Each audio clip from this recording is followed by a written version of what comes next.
Relación con Estados Unidos y la visa waiver. Hay muchas personas que sacaron su nuevo pasaporte, muy moderno por lo demás, y que han tenido problemas para acceder a este beneficio que hay en esta relación bilateral con Estados Unidos. Y otros que a pesar de tener el pasaporte normal también están teniendo problemas con la visa waiver. Antiguo, sí, también han tenido problemas con esta visa waiver que, como tú dices, es un beneficio que nos permite viajar de manera mucho más expedita sin tener que ir al consulado a pedir un visado, en fin. Lucas Serrano, analista político, parte importante de Canal 9 Bio Televisión, nos acompaña para analizar esta situación. Lucas, ¿cómo estás? Buenos días, un gusto estar acá. ¿No tienes que ir a Estados Unidos ahora luego? No, por suerte no. Pensaba ir a Miami este fin de semana, pero está con tanta polémica, mejor. También Sí, mejor vamos al chato, ¿no? Mejor, sí, no, oye, mucho atado. mucho. Oye, nuevamente la visa waiver de acá hablar. ¿Qué pasa con el concepto de visa waiver antes de entrar a desglosar el problema que hay hoy día? Bueno, la verdad es que hay hartas cosas.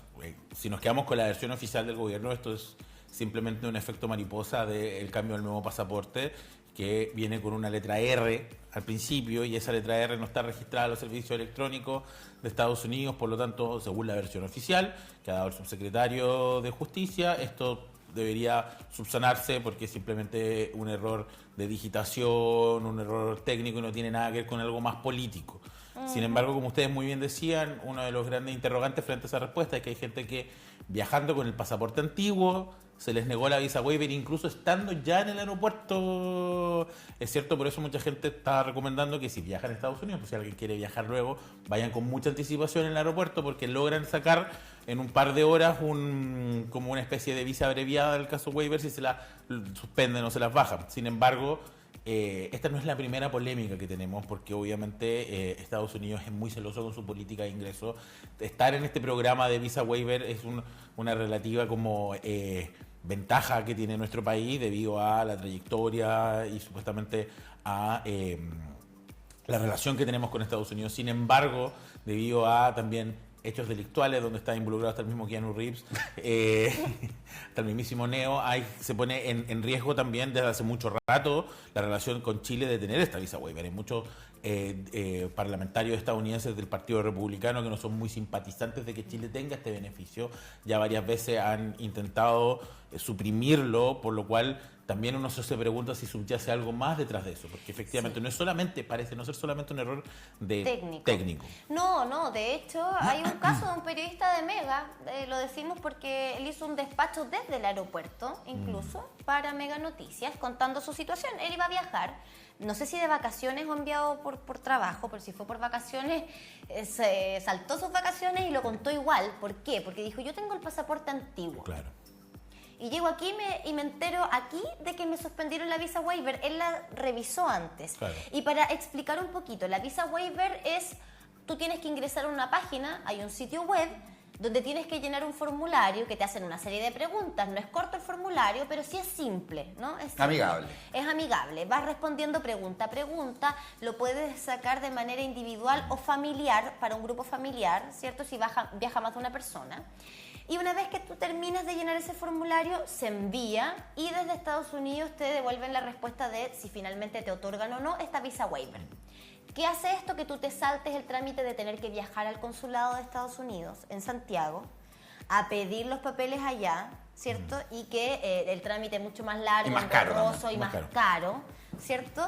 Este cuesta entre 21 y 22 dólares, que son entre 21 y 22 mil pesos. Y una respuesta de 72 horas. Cortito, exactamente, claro, cortito. Un trámite corto. Luego te entregan la respuesta y tú con eso puedes viajar sin problema. Y de hecho, hay quienes dicen que han llevado este trámite, o sea, este papelito impreso y nunca se los han pedido porque queda todo por sistema digital. Todo se hace por redes, o sea, por medios digitales. En este caso, cuando tú llegas al aeropuerto, lo que le pasó a este periodista es que se dio cuenta ahí que no la tenía, la tuvo que volver a solicitar, pero esa solicitud nuevamente se puede demorar entre 30 minutos y 2 horas. Entonces muchas personas perdieron sus vuelos. Claro. Entonces, ¿cuál es la explicación? No hay hasta el momento respecto de por qué personas con el pasaporte anterior han tenido esta problemática. O sea, derechamente desde Estados Unidos, entonces me imagino han dado la orden de no. Todos con problemas. Y ahí, bueno, esta es la parte más como donde puede haber teoría conspiracional o no, porque vuelvo a insistir, la respuesta oficial del gobierno es que esto es un problema del efecto del cambio del nuevo pasaporte. Y obviamente el caso y otros más que se han registrado con antiguo pasaporte no han dado una explicación de por qué en particular a ellos les ha pasado eso. Lo que uno puede intuir es que quizás existe una orden de Estados Unidos que revise los casos de visa de que vienen desde Chile debido a el nuevo pasaporte. Ahora, estos son errores que no debiesen cometerse dentro de la administración pública. Y que ya tuvieron consecuencias, porque hubo personas que fueron removidas de sus cargos, Claro. quienes tenían esta misión, ¿cierto?, de cambiar el sistema, los nuevos pasaportes y la nueva cédula de identidad. Amenaza de paralización también de los funcionarios Claro. del registro civil. O sea, obviamente para las funcionarios del registro civil no es muy grato que esto ocurra. Obviamente ya hacer un cambio de pasaporte y de carnet es complejo. Que fue anunciado así como lo mejor. Claro, de lo con mejor. bombos y platillos, que yo lo entiendo, sí, es importante siempre estar renovando las credenciales. Sin embargo, estas son las cosas que uno tiene que hacer, asegurarse que estén funcionando bien cuando uno hace este tipo de cambios. ¿Cuáles van a ser las consecuencias? ¿Qué tengo que prepararme para que esto no vuelva a ocurrir? Y eso claramente no pasó en este caso. Bueno, hay comisiones investigadoras que se están levantando en el Congreso. Pero Lucas, con respecto al tema de la visa waiver en general, tú ya nos explicabas, hay varios cuestionamientos, sobre todo por materia de seguridad. Lamentablemente hay varios chilenos que están yendo a delinquir allá. Pero, ¿cómo hoy día también nuestro país se está escudando con este concepto? Y que lo dijo el mismo ministro Claro. Cordero, ahora subsecretario del Interior, que Estados Unidos perdería mucha información de Chile o mucha información en general de sacárnosla. O sea, en el fondo dio a entender que no le convenía a Estados Unidos quitarnos la visa waiver. ¿Qué hay con eso en lo político? ¿Y cómo se vislumbra también la relación con el nuevo presidente Claro. Donald Trump? Claro, que obviamente tiene una postura mucho más dura, no necesariamente frente a Chile, sino frente a la inmigración. Bueno, eso es lo curioso porque nosotros muchas veces, debido a los altos índices de inseguridad que está viviendo nuestro país, cuestionamos mucho la inmigración que recibimos y las consecuencias que tienen que ver con la migración. Bueno, eso también ocurre con el chileno que va afuera. Y en este caso de Estados Unidos. Es cierto que Chile es uno de los países con más capital económico de Latinoamérica, por lo tanto mira a Estados Unidos no solamente por viajes comerciales, viajes turísticos y también viajes de estudio, que son las razones por las que a ti te dan una visa waiver, que puede ser hasta 2 años, que puede ser si tú te vas a estudiar, por ejemplo, un diplomado, visa waiver. Si tú vas a hacer alguna relación de trabajo, visa waiver, o te quieres ir con tu familia a Orlando a Disney, si tienes la suerte, visa waiver. Entonces, obviamente está ese potencial y también Chile tiene tratado de libre comercio con Estados Unidos. Entonces, hay una relación bilateral histórica fuerte. Somos uno de los países de Latinoamérica que tiene mayor relación, no solamente ahora, sino durante décadas con Estados Unidos. Y yo creo que por ahí apunta un poco el ministro. Ahora también considerémoslo del otro lado. Si Estados Unidos le quita la visa waiver a Chile, tampoco es como que pierda mucho en ese sentido, considerando que tampoco la visa waiver es algo muy antiguo. Es hace un par de años atrás que logramos obtener este beneficio y obviamente la pregunta es si, hoy la pregunta que se hacen es si es conveniente o no, sobre todo porque muchas veces hay delitos que son bien connotados en Estados Unidos que precisamente lo realizan personas que vienen desde Chile, compatriotas de nosotros que están delinquiendo ya y eso también frente a la presión social, y nosotros lo vemos acá como de repente la gente dice hay que echar a todos los migrantes. Ahora nosotros en esos lados jugamos ese rol de migrante y dicen, bueno, quizás las personas de Chile hay que suprimirle la visa waiver. Es cierto que yo creo que es un círculo virtuoso que habla bien de Chile, que poder tener estas facilidades, porque obviamente no todas las personas que van a usar este beneficio son necesariamente personas que van a delinquir. Yo me atrevería a decir que la proporción es al revés. La gran mayoría que va a hacer sus negocios, va de viaje o va a estudiar. Sin embargo, los casos de connotación son los que siempre llaman la atención. Ahora, obviamente con la llegada de Donald Trump y también con un Congreso que es más favorable al Partido Republicano, los próximos 4 años puede que este beneficio se tambalee. También va a ser importante ver cuál va a ser el próximo presidente que vamos a tener acá y la próxima fuerza política, considerando que este año es muy fácil, va a ocurrir en un par de meses más, que el actual gobierno va a empezar a sufrir algo que se llama el síndrome del pato cojo. ¿Cómo es ese? El síndrome del pato cojo, que es cuando un año electoral el presidente pasa a la intrascendencia. Porque la gente empieza a preguntarle más a los Sobre candidatos, empieza a especular más, y el presidente de la República pasa a un segundo plano y tiene obviamente hartos hartos desafíos que hacer antes de que termine su mandato. Particularmente en nuestro país, donde no hay reelección inmediata Claro. de presidente y donde también hoy día la máxima especulación gira en torno a que vamos a cambiar de color político. Además. Claro. También en el próximo periodo. Ahora, solo para aclarar, estos dos funcionarios que fueron removidos estaban a cargo del nuevo sistema de identificación en Chile, que no solo ha tenido problemas con la visa waiver, ¿verdad? Porque también se han acusado fallas en el sistema de atención, largos tiempos de espera en las mismas oficinas y también problemas de despacho de los documentos ya emitidos. O sea, hay varias cosas que están funcionando mal en torno a este nuevo sistema de identificación que empezó a regir en diciembre del año pasado y que se anunció también por toda la tecnología que venía implementada, las mejores medidas de seguridad, ¿cierto? Es un avance sin duda, pero que no ha estado exento de problemas. Ahora, Lucas, me gustaría que habláramos un poquito también de este tema, aprovechando que estás aquí con nosotros en el matinal. El cambio de gobierno en Estados Unidos y lo que ha pasado con Donald Trump en las últimas horas, presentando un mapa en el que Canadá es parte del territorio estadounidense, donde habla de cambiar el nombre del Golfo de México al Golfo de América, donde también está postulando anexar el Canal de Panamá, criticando la decisión tomada por presidentes anteriores de entregar ese canal. O sea, hay hartas cosas que están ocurriendo, incluso porque muchos hablaban, no, porque estos son dichos de él en campaña. Ya no está en campaña, ahora es el presidente electo. Sí, solo una pequeño comentario sobre el tema de los funcionarios y la aplicación que lleva menos de un mes. Es algo que está ocurriendo mucho en la administración pública chilena y es importante que lo revisemos. Que estamos haciendo cambios y no estamos viendo muchas veces las consecuencias. Anunciamos las cosas con bombo y platillo, por supuesto, para llegar a la fecha, ponemos metas ambiciosas y después cuando hay que ejecutar vemos las consecuencias. Y no solo de ahora, 2007 Transantiago, exactamente lo mismo. Y con respecto a Donald Trump, la verdad es que es bien sintomático los tiempos que vivimos. Porque antiguamente uno decía eso, mira, el candidato X dice cosas para la galería porque eventualmente cuando sea presidente de la República se va a tener que moderar, que también es un poco lo que pasa acá en Chile. Incluso se habló del mismo presidente Gabriel Boric, y que uno ve que si uno ve a Gabriel Boric diputado y a Gabriel Boric presidente, claro, hay una moderación entre su forma de pensar, incluso para muchas personas simpatizantes de él que no les gusta tanto. Pero es parte de lo que decía Portales del peso de la noche, de gobernar implica moderación porque ya pasa a ser el presidente de todo. Sin embargo, si lo vemos al otro lado de la cordillera con Javier Milei, si lo vemos en el primer gobierno de Donald Trump, donde uno decía, ¿cómo va a hacer un muro? Y empezó a avanzar en el muro, obviamente no alcanzó a terminarlo entero, es bien sintomático también del tipo de política que está atrayendo a las personas. Cuando tú tienes votantes poco informados, que se quedan con el cliché, que se quedan con la polémica y que eso los moviliza, tú respondes a eso. Si Donald Trump responde a lo que la gente quiere.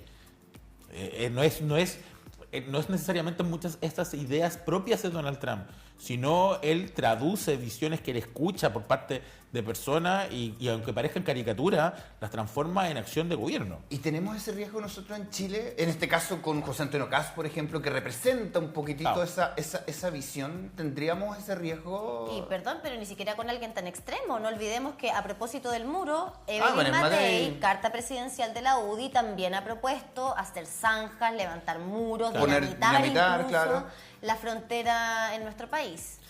Yo creo que el riesgo siempre está. El riesgo siempre está y el riesgo incluso es mucho más grande. Siempre está el riesgo de que la democracia se fracture en todas partes del mundo. Nosotros damos por sentado el hecho de que nosotros podemos ir a votar, que podemos elegir a nuestros líderes, que son relativamente moderados, pero eso en el fondo es súper frágil y se sostiene en ciertas convenciones sociales y voluntades populares que el día de mañana pueden cambiar así y pueden ser sumamente complejos. O sea, piensen en la elección anterior. Gabriel Boric hace un año atrás no lo conocía, no salía de los planes de nadie, ganó la elección. José Antonio Kast venía desde afuera de la derecha, salió segundo. Franco Parisi no visó ni Chile, hizo campaña desde Zoom y salió tercero. O sea, no eran necesariamente tan extremas muchas de sus propuestas, más unas que otras, pero aún así uno puede decir que fue una elección particular. Y eso es porque también hay que ver qué es lo que moviliza al votante. Si yo hago propuestas relativamente sensatas y medidas, puede que la gente no se movilice por eso. Sobre todo en una época donde hay tanta fracturación del sistema político que la diferencia entre dos personas sensatas, aunque sean de derecha e izquierda, no es mucha. Pero si yo planteo ideas más polémicas, más de peso y la gente dice, sí, igual creo eso, yo puedo movilizar y eso siempre está al riesgo. Pero y en materia internacional, que ha sido una crítica que se ha hecho también a esta administración, que hemos tenido muchas polémicas, ¿nos podemos dar esos gustitos con un presidente que quiera cortar relaciones con Argentina porque no le cae bien? Bueno, con Venezuela ha sido transversal claro. este el corte apoyo a la decisión. Exactamente. Pero ¿nos podemos dar el gusto de pelearnos con nuestros vecinos, de que salga un presidente que genere todas estas divisiones? Tal vez Estados Unidos uno podrá decir, ya, ok, Estados Unidos. Pero nosotros, acá en Chile, en materia internacional... La verdad es que no, porque Chile es un país que depende mucho de las exportaciones y de las importaciones. No es un país que pueda autosustentarse solo, requiere de sus relaciones y obviamente sí, históricamente quizá no hemos tenido el mejor trato hacia los vecinos, pero siempre hemos mantenido relaciones abiertas con nuestros vecinos. El caso de Venezuela es un caso particular debido a la situación política que está viviendo, pero gobiernos de izquierda y derecha en Argentina y presidentes de izquierda y derecha en Chile mantienen buenas relaciones porque obviamente tenemos lo mismo con Brasil. Entonces, obviamente llegar a esos extremos, incluso yo creo que Estados Unidos no se debería poder darse ese lujo. Claro. Ellos ya llegaron. El caso de Trump es muy particular, es fenómeno de estudio y por eso mucha gente hace paralelos con el Imperio Romano y una larga lista de etcétera. Pero aún así genera anticuerpos y genera fracciones muy complejas a nivel internacional en un momento donde la geopolítica está en un momento muy tenso. Está en un momento muy y eso tenso. Es preocupante, Lucas, porque personas extremas o con discursos como el de Donald Trump, yo creo que existen siempre. Sí, por supuesto. En momentos de paz, en momentos de absoluta democracia, ¿verdad? Siempre están. Pero en momentos como los que tú mencionas, ¿no? La geopolítica hoy día está súper compleja, Por está supuesto. bélica. O sea, estamos con guerras activas y que están surgiendo en distintas partes del mundo. Rusia con con esta intención de ampliar su imperio, que a uno se le olvida. Yo creo que a uno se le olvida un poco porque ha pasado tanto tiempo, aunque no tanto en realidad en la historia reciente, de la Primera y Segunda Guerra Mundial. Claro. De lo que pasó con cómo se establecieron y determinaron los territorios que conocemos al día de hoy. Pero no nos olvidemos, y quizás hay muchos que de pronto no hacen la revisión del mapa. Ojo con Rusia, es un tremendo imperio. Claro. Y que hoy día está buscando anexar más territorio. Claro. Lo que está manifestando Donald Trump. A muchos se les olvida también que por mucho tiempo a Estados Unidos se les tildó de imperialismo, Sí. de imperialistas. Sí. No, el imperio de Estados Unidos. Venezuela le dice así. Donald Trump hoy día está... Claro, es que en el fondo se asoció un poquito como, ya, si los tratas de imperialistas es porque eres comunista, pero Claro. ojo ahí, que Estados Unidos ha tenido incidencia directa en lo que pasa con determinaciones desde Europa, desde Asia, o sea, tiene un poder muy grande y hoy día está pensando en anexar Canadá, aunque para muchos sea un mal chiste. Claro. Pero ya presentó... Mala o sea, intención, ¿qué claro. significa eso para un país como Canadá? Que el presidente del país de al lado presente un mapa donde Canadá es territorio estadounidense. ¿Qué es eso sino una declaración de intenciones de lo que quiere hacer en Norteamérica? Claro, y además en un momento donde Canadá está pasando por una crisis política Además. propia, porque Dimitió. Trudeau terminó Justin Trudeau. dimitiendo. Entonces, el círculo internacional está todo muy tenso. Desde las relaciones de China, lo que ocurre en Oriente Medio, en el África, que son quizás lugares donde uno está más acostumbrado a que haya situación de tensión, pero también son consecuencias de la Segunda Guerra Mundial, de cómo se dividieron y, por ejemplo, lo que ocurrió hace poquito en Siria, donde logran una especie de independencia, pero en un contexto geopolítico que sigue siendo muy tenso. Entonces, finalmente, la verdad es que Latinoamérica y Chile nos podemos dar un poquito el lujo de desentendernos un poquito de ese concierto internacional, porque nosotros no tenemos un partido particular sobre estas posturas, incluso teniendo presidentes de izquierda o de derecha. Incluso hoy día Gabriel Boric está en contra del gobierno de Venezuela, y no ahora, sino desde que era candidato. Él planteó que Venezuela era una dictadura y le costó muchas veces que el Partido Comunista lo mirara mal. Entonces, nosotros desde nuestro conito acá al final del mundo podemos darnos ciertos lujos y no tener intenciones de momento bélica en Latinoamérica. Parece ser que nosotros, por alguna razón, los latinoamericanos no caemos tan fácil en eso. Caímos por ahí por el 1800, pero en la historia reciente de Latinoamérica mantiene una intención de mantener relaciones amistosas, incluso cuando no nos llevamos tan bien entre nosotros. Pero obviamente el concierto internacional está en constante cambio. Lo que pasa es que guerras como las guerras tradicionales no van a volver a ver. No. Pero hay guerras comerciales, hay guerras de migración. Y ahí, ¿cómo queda Chile? Entendiendo que tenemos relaciones comerciales con los archirrivales por supuesto. Estamos al medio entre China y Estados Unidos. Claro. Y en su momento nos pusieron ahí en jaque. La primera administración Eso, de claro. Donald Trump nos puso en jaque. Oye, ¿para dónde van a mirar? ¿A quién van a apoyar? Y por ahí la administración del presidente Piñera Sí. en ese momento supo salir jugando un poquitito bien. Claro. Pero ¿qué pasa con un presidente que llegue y tome un partido o no sea tan diplomático y diga, ok, yo apoyo a Estados Unidos y China no, oye, nos bloquea, recién estamos llegando con la cereza? ¿Qué pasa con eso también? Ahora, la verdad es que, para ser súper honesto, China es más importante que Estados Unidos quizás hoy día a nivel de relación comercial. Ok. Y eso es fundamental. O sea, China se lleva gran parte de nuestras exportaciones. Nosotros miramos mucho más a China en importaciones también. Entonces, Estados Unidos tiene un rol más político, histórico hacia Chile y obviamente de viaje, etcétera. Pero China tiene un rol comercial fuertísimo. O sea, pensar en cortar relaciones con China hoy día sería golpearnos en los pies, sería mucho más duro que cortar relaciones con Estados Unidos. La verdad es que no nos conviene con ninguno de los dos, ¿no? O sea, y la postura de Chile, que esta ha sido por suerte una postura de Estado más que de gobierno, es mantener buenas relaciones con todos los países, porque no estamos en una situación donde el mundo logra llevar la polarización que hubo, por ejemplo, en la Guerra Fría, donde o estabas con uno O estabas con con otro. otro, claro. Entonces, pero eso también en algún momento puede cambiar. Lo cierto es que los próximos 4 años van a ser muy interesantes para ver Donald Trump cómo se posiciona, Chile también, cuál va a ser su nuevo gobierno, ver cómo se mantiene la hegemonía rusa, porque Vladimir Putin ha tenido por ahí algunas tambaleadas de pie, ver cuál va a ser el rol de China, que China muchas veces por alguna razón se mantiene calladita, pero sigue generando comercio, sigue generando sus redes de contacto, y vayan a preguntarse qué pasó con Hong Kong. Entonces, todo el concierto internacional se hace muy difícil, y eso también que va a llevar a que los países se cierren un poco más, sobre todo los grandes. Por eso volvemos ahí al tema de la visa waiver. Un país como Estados Unidos durante los próximos 4 años puede tomar una postura mucho más autárquica. ¿Qué quiere decir eso? Cerrarse en sí mismo. Si uno mira las películas distópicas, ¿qué pasa? Los países cierran su frontera.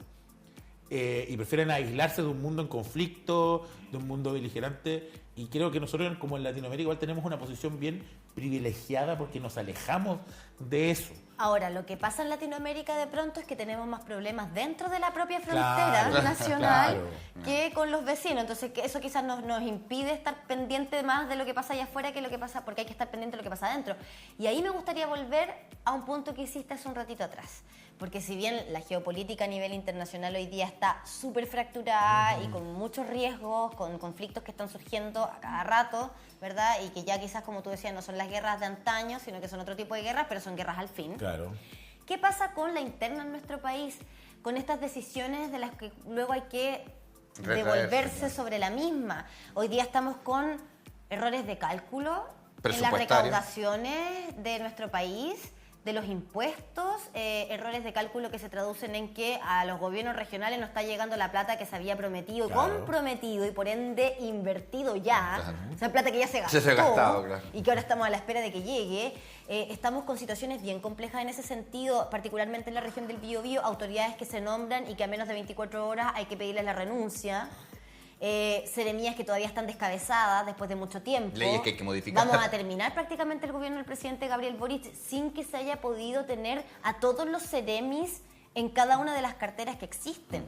Sí, jefe de servicio en muchos casos. Son Totalmente. temas complejos y hoy día esos discursos más polarizados están tomando un lugar importante incluso en personas que considerábamos más moderadas como una Evelyn Matei. Claro. La verdad es que hay una palabra, creo yo, que y no tiene que ver necesariamente con este gobierno, sino tiene que ver con la administración pública chilena, que es desprolijidad. Hay mucha desprolijidad en la administración pública chilena, mucha improvisación. O sea, la misma última polémica del gobierno con respecto a la Casa de Allende es desprolijidad. Porque desde el momento que tú vas a celebrar el contrato con una persona que es ministra de Estado, ya independiente de que los presidentes de la República suelen tener casas de museos, o si uno mira Balmaceda y una larga lista de etcétera. Ese es otro cuestionamiento. Claro. Pero esas desprolijidades de, oye, esto quizás No debería deberíamos haberse hecho. dejársele para el siguiente A gobierno. nadie le olió mal Claro, ese como- negocio que se iba a firmar. O qué pasa, lo que estamos hablando con la visa waiver, o qué pasa con problemas de impuestos internos, o qué pasa con problemas de presupuesto, qué pasa con los problemas de ejecución que han tenido todos los gobiernos regionales en su primer mandato, sin contar las polémicas de los casos convenios. Entonces, Eso está ocurriendo mucho en Chile. ¿Por qué? Porque falta control de gestión, porque falta una mirada estratégica a largo plazo. ¿Cuál es el plan de largo plazo que ustedes recuerden que algún gobierno ha impulsado y hemos cumplido? Sí, para los 4 años. Y ahora, junto, pero nos toma el tiempo también, ¿tiene que ver también con ese amiguismo, ese pago político, Obvio de que que el sí. cargo que, no sé, tiene que ocupar un ingeniero, lo está ocupando el... no Abogado. sé, el abogado que quedó fuera de, no sé, la lista para concejal? Pero es que sí, pues sí es el concepto de costo-oportunidad. Yo tengo un cargo que está ahí porque yo necesito una persona que tenga ciertas competencias y en vez se lo doy a una persona por sus lealtades políticas, porque es mi familiar y que incluso, digamos que esa persona podría tener las competencias porque el chileno cae también en eso. O sea, cuando uno tiene un amigo que está buscando trabajo y uno encuentra una posibilidad laboral, uno trata de querer ayudar al amigo. Todos caemos un poco en eso. Pero, ¿qué pasa cuando la persona que yo le estoy dando ese cargo, que es un cargo que se paga con la plata de todos, que tiene una disposición para la interacción social y para el beneficio social, pero estoy dando a una persona que yo sé que no tiene las competencias?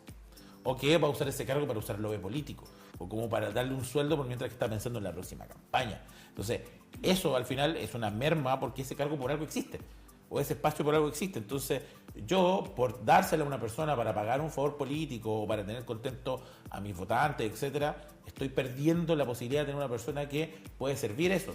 Y eso quizás no sería tan malo, o sea, siempre es malo, pero si fuera 1, 2, 3 los casos. Pero tú agarras el organigrama nacional y en todos lados hay casos así. Entonces falta el control de gestión, falta una administración pública más prolija, una administración pública más sensata, pero sobre todo con valores más éticos con respecto a eso. Porque aquí no es que un color político, aquí pegan moros y cristianos. Es verdad. Y para cerrar, Lucas, la desprolijidad administrativa de los gobiernos, del Estado más bien de un país, ¿puede poner en jaque la democracia? Siempre. Todo puede poner en jaque la democracia. Una mala decisión política puede poner en jaque la democracia. Porque ¿qué pasa si la gente dice, ¿saben qué? Yo no me gusta este gobierno, saquémoslo. Siendo que el mandato es 4 años. O sea, nosotros tuvimos un temblor social durante el 2019 que no pasó a mayores, pero en otros países Sí, derrocan. pueden derrocar un gobierno. Entonces, o pueden decir, ¿saben qué? Ya no llamemos a elecciones porque este gobierno toma lo que intentó hacer, por ejemplo, el otro día en Corea del Sur cuando Claro. intentaron cerrar el Congreso. Entonces, la democracia siempre está en riesgo. Lucas Serrano, cientista político, como siempre conversando en Matinal Nuestra Casa sobre estas temáticas políticas nacionales, pero también internacionales. Gracias. Siempre un gusto, que esté muy bien.